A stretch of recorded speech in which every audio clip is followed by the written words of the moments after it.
The beginning part of this presentation, I think, foregrounds the book Anishinaabe Syndicated, which is the real focus of this presentation, I think, quite well.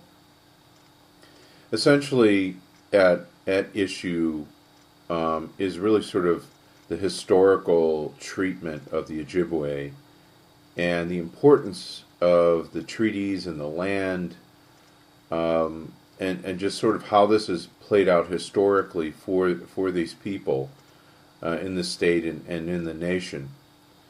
But I think it foregrounds quite well sort of what Jim Northrup writes about extensively over what is an 11-year period of time, where he is a resident on the Fond du Lac reservation, which has essentially been created from the 1854 treaty. It's his humor, his insight, I think really juxtaposes well to the historical grounding of the Ojibwa nation. He's irreverent at times, he's challenging, and he really sort of, I think, brings a modern context to life on the reservation.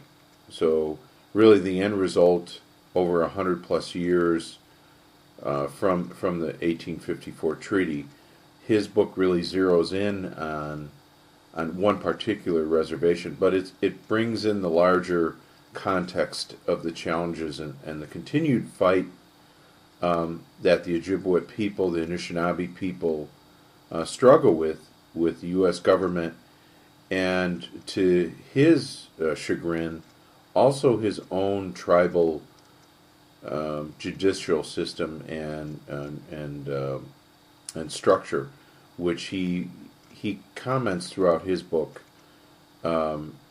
Curiously, just sort of continues the what he considers to be the treatment from the whites, the historical treatment of the whites.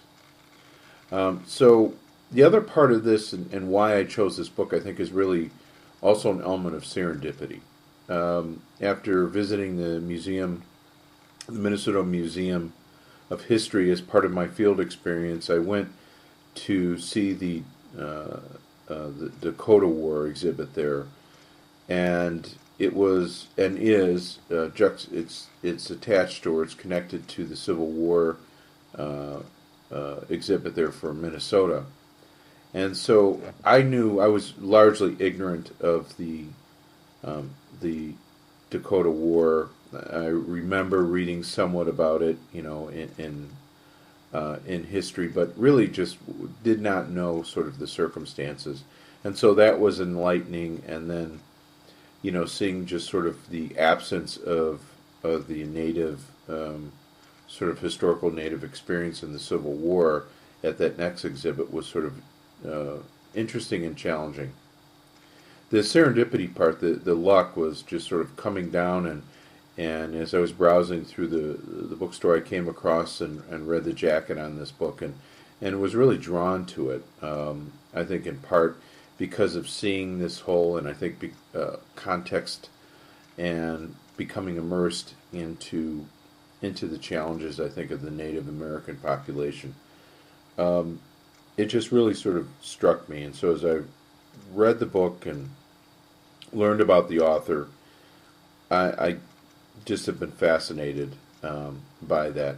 And I think historically, as I kind of look backwards now and learned about Chief Buffalo, and just the incredible feat that he did, and the diplomat that he was at that time, and how he was able to lead his people and really challenge the government, draws a connection to, in my mind, as part of my field experience, and one of the movies that I watched as part of our work for this course was on the American Indian movement, AIM, and now sort of seeing the historical context of Chief Buffalo and the sort of political movement that came out of the 70s, late 60s, 70s, in this area with AIM and the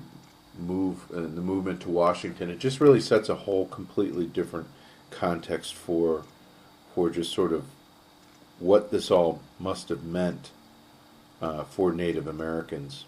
Um, so I think as I read Anishinaabe Syndicated, I was looking for something that was challenging, and something that was biting and satirical at times. And I think that's what Jim Northup delivers in his book and his writing on the Fond du Lac Follies, his articles, and also some of his